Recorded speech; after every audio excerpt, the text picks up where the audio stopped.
ನಮಸ್ಕಾರ. ಈ ಒಂದು ವಿಡಿಯೋದಲ್ಲಿ 9ನೇ ತರಗತಿಯ ಸಮಾಜ ವಿಜ್ಞಾನ ವಿಷಯದ LBA ಪಾಠ ಆಧಾರಿತ ಮೌಲ್ಯಾಂಕನ ಅಥವಾ ಲೆಸನ್ ಬೇಸ್ಡ್ ಅಸೆಸ್ಮೆಂಟ್ ನಲ್ಲಿ ಕೇಳಿರುವಂತಹ ಪ್ರಶ್ನೆಗಳು ಮತ್ತು ಅವುಗಳ ಮಾದರಿ ಉತ್ತರಗಳನ್ನ ಡಿಸ್ಕಷನ್ ಮಾಡ್ಕೊಂಡು ಬರೋಣ. ಅಧ್ಯಾಯ ಇರುವಂತದ್ದು 9ನೇ ಅಧ್ಯಾಯ ಆಗಿರುವಂತದ್ದು. 9ನೇ ಅಧ್ಯಾಯ ಕುಟುಂಬ ಆಗಿರುವಂತದ್ದು. ಈ ಒಂದು ಅಧ್ಯಾಯಕ್ಕೆ ಸಂಬಂಧಿಸಿದಂತೆ LBA ಪ್ರಶ್ನೋತ್ತರಗಳನ್ನ ನೋಡ್ಕೊಂಡು ಬರೋಣ. ಪೂರ್ತಿಯಾಗಿರುವಂತಹ ವಿಡಿಯೋನು ವೀಕ್ಷಿಸಿ ಹಾಗೂ ನಿಮ್ಗೆ ಈ ವಿಡಿಯೋ ಇಷ್ಟ ಆದಲ್ಲಿ ಲೈಕ್ ಮಾಡಿ. ಅಧ್ಯಾಯ 9 ಕುಟುಂಬ ಆಗಿರುವಂತದ್ದಾಗಿದೆ. ಮೊದಲ ವಿಭಾಗದಲ್ಲಿ ಪ್ರತಿಯೊಂದು ಪ್ರಶ್ನೆಗಳಿಗೆ 4 ಆಯ್ಕೆಗಳನ್ನು ನೀಡಲಾಗಿದೆ. ಸರಿಯಾದ ಉತ್ತರವನ್ನು ಆರಿಸಿ ಬರೆಯಬೇಕಾಗಿರುವಂತದ್ದು. ಮೊದಲನೇ ಪ್ರಶ್ನೆ, ಭಾರತೀಯ ಸಮಾಜದ ಜೀವಕೋಶ ಕೇಳಿರುವಂತದ್ದು. 4 ಆಯ್ಕೆಗಳನ್ನು ಕೊಟ್ಟಿರುವಂತದ್ದಾಗಿದೆ. ನಾವು ನೇರವಾಗಿ ಉತ್ತರವನ್ನ ನೋಡ್ಕೊಂಡು ಬರೋಣ. ಭಾರತೀಯ ಸಮಾಜದ ಜೀವಕೋಶ ಕುಟುಂಬ ಆಗಿರುವಂತದ್ದಾಗಿದೆ. ಎರಡನೇ ಪ್ರಶ್ನೆ, ವಿಭಕ್ತ ಕುಟುಂಬವು ಏನಾಗಿರುವಂತದ್ದು? ತಂದೆ, ತಾಯಿ ಮತ್ತು ಅವರ ಮದುವೆಯಾಗದ ಮಕ್ಕಳನ್ನು ಒಳಗೊಂಡಿದೆ. ಇಲ್ಲಿ ವಿಭಕ್ತ ಕುಟುಂಬ ಮತ್ತು ಅವಿಭಕ್ತ ಕುಟುಂಬಗಳು ಅಂತ ಹೇಳಿ ನೋಡ್ತೇವೆ. ವಿಭಕ್ತ ಕುಟುಂಬ ತಂದೆ, ತಾಯಿ ಮತ್ತು ಮದುವೆಯಾಗದೇ ಇರುವಂತಹ ಮಕ್ಕಳನ್ನ ಒಳಗೊಂಡಿರುವಂತದ್ದಾಗಿದೆ. ಇನ್ನು ಮೂರನೇ ಪ್ರಶ್ನೆ ಇರುವಂತದ್ದು, ಪಿತೃ ಪ್ರಧಾನ ಕುಟುಂಬದ ಮುಖ್ಯಸ್ಥರು ಯಾರು ಅಂದಾಗ ಪಿತೃ ಅಥವಾ ತಂದೆಯವರು ಆಗಿರುವಂತದ್ದು. ನಾಲ್ಕನೇ ಪ್ರಶ್ನೆ, ತಾಯಿಯ ಕುಟುಂಬದ ಯಜಮಾನಿಯಾದರೆ ಇದನ್ನ ಮಾತೃ ಪ್ರಧಾನ ಕುಟುಂಬ ಅಂತ ಹೇಳಿ ಕರೆಯುವಂಥದ್ದು. ಐದನೇ ಪ್ರಶ್ನೆ, ಅವಿಭಕ್ತ ಕುಟುಂಬದ ಮುಖ್ಯ ಲಕ್ಷಣ ಇಲ್ಲಿ ಆಸ್ತಿ ಮತ್ತು ಜವಾಬ್ದಾರಿಗಳ ಹಂಚಿಕೆಯಾಗಿರುವಂತದ್ದು ಆಗಿರ್ತದೆ. ಇನ್ನು ಆರನೇ ಪ್ರಶ್ನೆ, ಆಧುನಿಕ ಕಾಲದಲ್ಲಿ ವಿಭಕ್ತ ಕುಟುಂಬ ಹೆಚ್ಚಾಗಲು ಮುಖ್ಯ ಕಾರಣ ಕೈಗಾರೀಕರಣ ಮತ್ತು ನಗರೀಕರಣ ಕಾರಣ ಆಗಿರುವಂಥದ್ದು. ಏಳನೇ ಪ್ರಶ್ನೆ, ಪ್ರಾಚೀನ ಭಾರತ, ಚೀನಾ, ಈಜಿಪ್ಟ್ಗಳಲ್ಲಿ ಕಂಡು ಬಂದಿದ್ದ ಕುಟುಂಬ ವ್ಯವಸ್ಥೆ ಯಾವುದು ಅಂದಾಗ ಮಾತೃ ಪ್ರಧಾನ ಕುಟುಂಬ ಆಗಿರುವಂಥದ್ದು ಆಗಿದೆ. ಎಂಟನೇ ಪ್ರಶ್ನೆ, ಮಗುವಿನ ಬಾಲ್ಯದ ಸಾಮಾಜಿಕ ವರ್ತನೆಯ ಮೇಲೆ ಪ್ರಭಾವ ಬೀರುವ ಅಂಶ ಇದಾಗಿದೆ ಅಂದಾಗ ಕುಟುಂಬದ ಪರಿಸರ ಆಗಿರುವಂತದ್ದಾಗಿದೆ. ಒಂಬತ್ತನೇ ಪ್ರಶ್ನೆ, ಕೇರಳದಲ್ಲಿ ಮಾತೃ ಪ್ರಧಾನ ಕುಟುಂಬ ಕಂಡು ಬರುವುದು ಈ ಸಮುದಾಯದಲ್ಲಿ ನಾಯರ್ ಸಮುದಾಯದಲ್ಲಿ ಕಂಡು ಬರುವಂತದ್ದಾಗಿದೆ.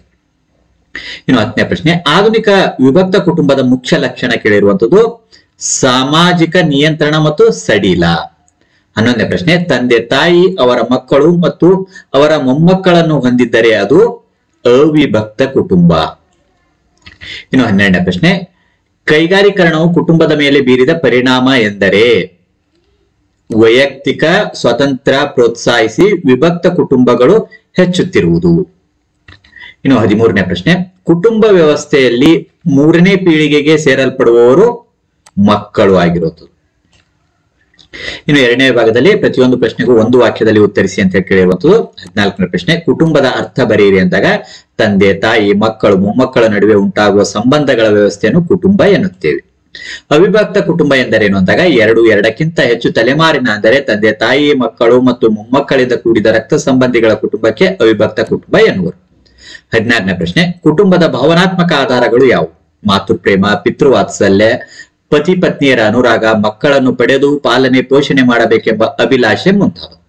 17ನೇ ಪ್ರಶ್ನೆ, ಕುಟುಂಬದ ವ್ಯವಸ್ಥೆಯಲ್ಲಿ ಪೋಷಕರು ನಿರ್ವಹಿಸುವ ಜವಾಬ್ದಾರಿಗಳಾವು? ಮಕ್ಕಳ ಲಾಲನೆ ಪಾಲನೆ ಮಾಡುವುದು, ಶಿಕ್ಷಣ ನೀಡುವುದು. ಇನ್ನು 18ನೇ ಪ್ರಶ್ನೆ, ವಿಭಕ್ತ ಕುಟುಂಬ ಹೆಚ್ಚಾಗಲು ಪ್ರಮುಖ ಕಾರಣವೇನು ಅಂತ ಕೇಳಿರುವಂಥದ್ದು. ಕೈಗಾರೀಕರಣ ಮತ್ತು ನಗರೀಕರಣ ಕಾರಣ ಆಗಿರುವಂಥದ್ದು. 19ನೇ ಪ್ರಶ್ನೆ, ಕುಟುಂಬವು ಸದಸ್ಯರ ನೈತಿಕತೆ ಮತ್ತು ವರ್ತನೆಯನ್ನು ಹೇಗೆ ನಿಯಂತ್ರಿಸುತ್ತದೆ? ಕುಟುಂಬದ ಸದಸ್ಯರು ಬಾಲ್ಯಾವಸ್ಥೆಯಲ್ಲಿ ಸಾಮಾಜಿಕ ಹೊಣೆಗಾರಿಕೆಯನ್ನು ತಿಳಿಸುವ ಮೂಲಕ ಸಮಾಜದ ಸಂಪ್ರದಾಯ, ನೈತಿಕ ನಿಯಮಗಳು, ವರ್ತನೆಗಳನ್ನು ನಿಯಂತ್ರಿಸುತ್ತದೆ. 20ನೇ ಪ್ರಶ್ನೆ, ಸ್ವಾವಲಂಬನೆ ಕಂಡುಬರುವ ಕುಟುಂಬ ವ್ಯವಸ್ಥೆ ಯಾವುದು? ಅವಿಭಕ್ತ ಕುಟುಂಬ. ಇನ್ನು 21ನೇ ಪ್ರಶ್ನೆ, ಬಾಲ್ಯದಲ್ಲಿ ಕುಟುಂಬ ವಹಿಸುವ ಪ್ರಮುಖ ಪಾತ್ರವೇನು? ಸಾಮಾಜಿಕ ಹೊಣೆಗಾರಿಕೆಯನ್ನು ಹಾಗೂ ಸಹಕಾರದ ಮೌಲ್ಯವನ್ನು ಮನಗಾಣಿಸುತ್ತದೆ. 22ನೇ ಪ್ರಶ್ನೆ, ಎಲ್ಲಾ ಕಾಲ ಮತ್ತು ದೇಶಗಳಲ್ಲಿ ಕಂಡುಬರುವ ಸಾಮಾಜಿಕ ವ್ಯವಸ್ಥೆ ಯಾವುದು? ಕುಟುಂಬ ಆಗಿರುವಂಥದ್ದು. ಇನ್ನು 23ನೇ ಪ್ರಶ್ನೆ, ಕೇಂದ್ರ ಕುಟುಂಬವನ್ನು ಅರ್ಥೈಸಿ ಅಂತ ಕೇಳಿರುವಂಥದ್ದು. ತಂದೆ, ತಾಯಿ ಮತ್ತು ಅವರ ಅವಿವಾಹಿತ ಮಕ್ಕಳು ಮಾತ್ರ ಸದಸ್ಯರಾಗಿರುವ ಕುಟುಂಬವನ್ನು ಕೇಂದ್ರ ಕುಟುಂಬ ಎನ್ನುವರು. ಇನ್ನು 24ನೇ ಪ್ರಶ್ನೆ, ಇದನ್ನು 24 ಮಾಡ್ಕೊಳ್ಳಿ. ಭಾರತದ ಸಮಾಜದಲ್ಲಿ ಕುಟುಂಬದ ಪಾತ್ರವೇನು ಅಂತ ಕೇಳಿರೋದು. ಕುಟುಂಬವು ಭಾರತ ಸಮಾಜದ ಜೀವಕೋಶವಾಗಿದೆ. ಕುಟುಂಬದಲ್ಲಿ ಮಾತೃಪ್ರೇಮ, ಪಿತೃವಾತ್ಸಲ್ಯ, ಪತಿ ಪತ್ನಿಯರ ಅನುರಾಗ ಕೇಂದ್ರವಾಗಿದೆ. ಮಕ್ಕಳ ಲಾಲನೆ ಪಾಲನೆ ಮಾಡುತ್ತಾರೆ. ಮಕ್ಕಳಿಗೆ ಉತ್ತಮ ಶಿಕ್ಷಣ ನೀಡಲು ಸಹಾಯಕವಾಗಿದೆ. ಸಮಾಜದ ಸಂಪ್ರದಾಯ, ನೈತಿಕ ನಿಯಮಗಳು, ವರ್ತನೆಗಳನ್ನು ತಿಳಿಸುತ್ತದೆ. ಸಾಮಾಜಿಕ ಹೊಣೆಗಾರಿಕೆಯನ್ನು ಬೆಳೆಸುತ್ತದೆ. ತಂದೆ ತಾಯಿಯರ ಆರೈಕೆ, ಶುಶ್ರೂಷೆ ಮತ್ತು ಸಂರಕ್ಷಣೆ ಜವಾಬ್ದಾರಿಯನ್ನು ಬೆಳೆಸುತ್ತದೆ.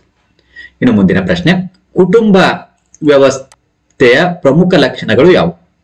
ಕುಟುಂಬವು ಸಾರ್ವತ್ರಿಕವಾಗಿದೆ. ಸಮಾಜದ ಎಲ್ಲ ವಸ್ತುಗಳು ಕೇಂದ್ರವಾಗಿದೆ.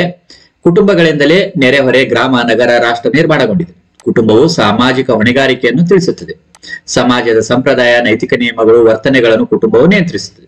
ಕುಟುಂಬವು ಸರ್ವವ್ಯಾಪಿ, ಶಾಶ್ವತ ಹಾಗೂ ಪರಂಪರಾಗತ ಘಟಕವಾಗಿದೆ. ಇನ್ನು ಮುಂದಿನ ಪ್ರಶ್ನೆ, ವ್ಯಕ್ತಿಯ ಸಾಮಾಜಿಕ ಬೆಳವಣಿಗೆಯಲ್ಲಿ ಬಾಲ್ಯ ಮತ್ತು ಯೌವನದ ಪಾತ್ರವೇನು ಅಂತ ಕೇಳಿರುವುದು. ಬಾಲ್ಯ ಮತ್ತು ಯೌವನದ ಪಾತ್ರ ನೋಡಿದಾಗ ಮಾತೃಭಾಷೆಯನ್ನು ಕಲಿಯುತ್ತದೆ, ಪರಿಸರ ಅನುಗುಣವಾಗಿ ಗುಣಲಕ್ಷಣಗಳನ್ನು ಬೆಳೆಸಿಕೊಳ್ಳುತ್ತದೆ, ಸಮವಯಸ್ಸಿನ ಮಕ್ಕಳೊಂದಿಗೆ ಸ್ನೇಹ ಸಂಬಂಧ ಬೆಳೆಯುತ್ತದೆ, ಮುಂದಾಳತ್ವದ ಗುಣಗಳು ರೂಢಿಸಿಕೊಳ್ಳುತ್ತದೆ, ಸಾಮಾಜಿಕ ವರ್ತನೆಗಳು, ಬೇಡಿಕೆಗಳು, ಕಟ್ಟಲೆಗಳು ಮಗುವಿನ ಮೇಲೆ ಪ್ರಭಾವ ಬೀರಿ ಸಾಮಾಜಿಕ ಸಂಬಂಧ ರೂಪುಗೊಳ್ಳುತ್ತದೆ, ಸ್ನೇಹ, ಸ್ವಾತಂತ್ರ್ಯ, ಭದ್ರತೆ ಹಾತೊರೆಯುತ್ತಾರೆ. ಇನ್ನು ಮುಂದಿನ ಪ್ರಶ್ನೆ, ಬಹುಪತ್ನಿತ್ವ ಮತ್ತು ಬಹುಪತಿತ್ವ ಕುಟುಂಬದ ವ್ಯತ್ಯಾಸವೇನು? ಬಹುಪತ್ನಿತ್ವ ಕುಟುಂಬದಲ್ಲಿ ಒಬ್ಬ ಪುರುಷನು ಒಬ್ಬರಿಗಿಂತ ಹೆಚ್ಚು ಮಹಿಳೆಯರನ್ನು ವಿವಾಹವಾಗುತ್ತಾನೆ.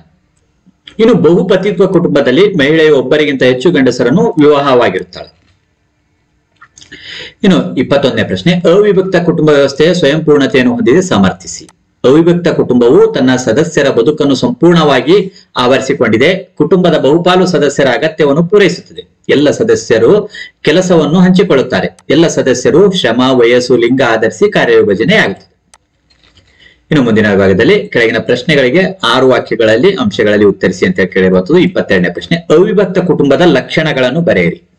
ಕುಟುಂಬದ ಗಾತ್ರವು ದೊಡ್ಡದಾಗಿರುತ್ತದೆ. ಸದಸ್ಯರೆಲ್ಲರೂ ಆಸ್ತಿಯ ಮಾಲೀಕತ್ವ ಹೊಂದಿರುತ್ತಾರೆ. ಸದಸ್ಯರು ಸಾಮಾನ್ಯವಾಗಿ ಒಂದೇ ಛಾವಣಿಯಲ್ಲಿ ವಾಸಿಸುತ್ತಾರೆ.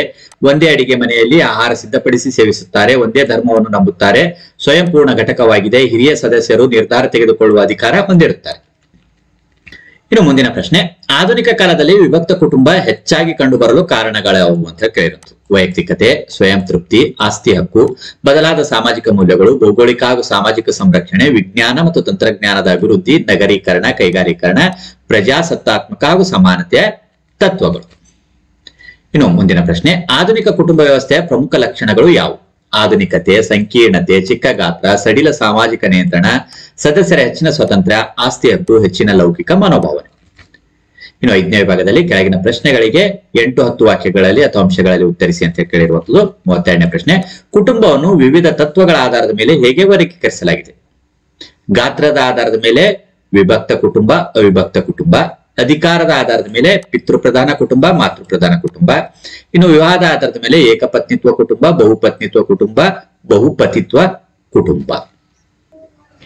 ಇನ್ನು 33ನೇ ಪ್ರಶ್ನೆ, ಮಾತೃಪ್ರಧಾನ ಮತ್ತು ಪಿತೃಪ್ರಧಾನ ಕುಟುಂಬದ ಲಕ್ಷಣಗಳಾವು? ಪಿತೃಪ್ರಧಾನ ಕುಟುಂಬ ತಂದೆಯೇ ಕುಟುಂಬದ ಒಡೆಯ. ಮಾತೃಪ್ರಧಾನ ಕುಟುಂಬದಲ್ಲಿ ತಾಯಿಯೇ ಕುಟುಂಬದ ಒಡತಿ. ಪಿತೃಪ್ರಧಾನ ಕುಟುಂಬ ತಂದೆಯ ಹೆಸರಿನಲ್ಲಿ ಆಸ್ತಿಪಾಸ್ತಿಗಳ ವಹಿವಾಟು ನಡೆಯುತ್ತದೆ. ಮಾತೃಪ್ರಧಾನ ಕುಟುಂಬದಲ್ಲಿ ತಾಯಿಯ ಹೆಸರಿನಲ್ಲಿ ಆಸ್ತಿಪಾಸ್ತಿಗಳ ವಹಿವಾಟು ನಡೆಯುತ್ತದೆ. ಇನ್ನು ಪಿತೃಪ್ರಧಾನ ಕುಟುಂಬದಲ್ಲಿ ಪ್ರಾಚೀನ ಭಾರತ, ಚೀನಾ, ಈಜಿಪ್ಟ್, ರೋಮ್ಗಳಲ್ಲಿ ಕಂಡುಬರುತ್ತದೆ. ಮಾತೃಪ್ರಧಾನ ಕುಟುಂಬ ಕೇರಳ ರಾಜ್ಯದ ಮಲಬಾರ್, ನಯನಾರ್ ಕುಟುಂಬಗಳಲ್ಲಿ ಕಂಡುಬರುತ್ತದೆ. ಇನ್ನು 34ನೇ ಪ್ರಶ್ನೆ, ಅವಿಭಕ್ತ ಕುಟುಂಬ ಮತ್ತು ವಿಭಕ್ತ ಕುಟುಂಬಗಳ ನಡುವಿನ ವ್ಯತ್ಯಾಸಗಳನ್ನು ಪಟ್ಟಿ ಮಾಡಿ. ಅವಿಭಕ್ತ ಕುಟುಂಬ ಪತಿ, ಪತ್ನಿ, ಅವರ ಮಕ್ಕಳು, ಮೊಮ್ಮಕ್ಕಳು, ಮರಿ ಮೊಮ್ಮಕ್ಕಳು ಹೀಗೆ 2ಕ್ಕಿಂತ ಹೆಚ್ಚು ತಲೆಮಾರಿನ ಜನರು ವಾಸಿಸುವ ಕುಟುಂಬ ಅವಿಭಕ್ತ ಕುಟುಂಬ. ವಿಭಕ್ತ ಕುಟುಂಬ ತಂದೆ, ತಾಯಿ, ಅವರ ಅವಿವಾಹಿತ ಮಕ್ಕಳು ಸದಸ್ಯರಾಗಿರುವ ಕುಟುಂಬವೇ ವಿಭಕ್ತ ಕುಟುಂಬ. ಅವಿಭಕ್ತ ಕುಟುಂಬದಲ್ಲಿ ಒಂದೇ ಮನೆಯಲ್ಲಿ ವಾಸ, ಒಂದೇ ಅಡುಗೆ ಮನೆಯಲ್ಲಿ ಆಹಾರ ಸಿದ್ಧಪಡಿಸುತ್ತಾರೆ, ಒಂದೇ ಧರ್ಮ ಪರಿಪಾಲನೆ, ಕುಟುಂಬದ ಹಿರಿಯ ಸದಸ್ಯನಿಗೆ ನಿರ್ಧಾರ ತೆಗೆದುಕೊಳ್ಳುವ ಅಧಿಕಾರ. ವಿಭಕ್ತ ಕುಟುಂಬದಲ್ಲಿ ಆಸ್ತಿ ಹಕ್ಕು, ನಗರೀಕರಣ ಮತ್ತು ಕೈಗಾರೀಕರಣದಿಂದ ಹೆಚ್ಚಾಗಿ ಕಂಡುಬರುತ್ತದೆ. ಸ್ತ್ರೀಯರಿಗೆ ಸ್ವಾತಂತ್ರ್ಯ, ಪ್ರಜಾಸತ್ತಾತ್ಮಕ ಮತ್ತು ಸಮಾನತೆಯ ಅಂಶಗಳು. ಈ ರೀತಿಯಾಗಿ ಈ ಒಂದು ಅಧ್ಯಾಯಕ್ಕೆ ಸಂಬಂಧಿಸಿದಂತೆ LBA ಪ್ರಶ್ನೆಗಳು ಮತ್ತು ಅವುಗಳ ಮಾದರಿ ಉತ್ತರಗಳನ್ನು ಡಿಸ್ಕಷನ್ ಮಾಡ್ಕೊಂಡು ಬಂದಿರುವಂತದ್ದಾಗಿದೆ. ಈ ವಿಡಿಯೋ ನಿಮ್ಗೆ ಇಷ್ಟ ಆದಲ್ಲಿ ಲೈಕ್ ಮಾಡಿ. ಇತರ ಒಂದು ಅಧ್ಯಾಯಗಳಿಗೆ ಸಂಬಂಧಿಸಿರುವಂತಹ ವಿಡಿಯೋಗಳು ವೀಕ್ಷಿಸುವುದಕ್ಕಾಗಿ ಈ ವಿಡಿಯೋದ ಕೊನೆಯಲ್ಲಿ ಪ್ಲೇ ಲಿಸ್ಟ್ ಇರ್ತದೆ, ಕ್ಲಿಕ್ ಮಾಡಿ ನಿಮಗೆ ಸೆಲೆಕ್ಟ್ ಆಗಿರುವಂತಹ ವಿಡಿಯೋವನ್ನು ಸೆಲೆಕ್ಟ್ ಮಾಡಿಕೊಂಡು ವೀಕ್ಷಣೆ ಮಾಡಿಕೊಳ್ಳಬಹುದಾಗಿರುವಂತದ್ದಾಗಿದೆ. ಮತ್ತೆ ಮುಂದಿನ ಭಾಗದಲ್ಲಿ ಭೇಟಿಯಾಗೋಣ. ಧನ್ಯವಾದಗಳು.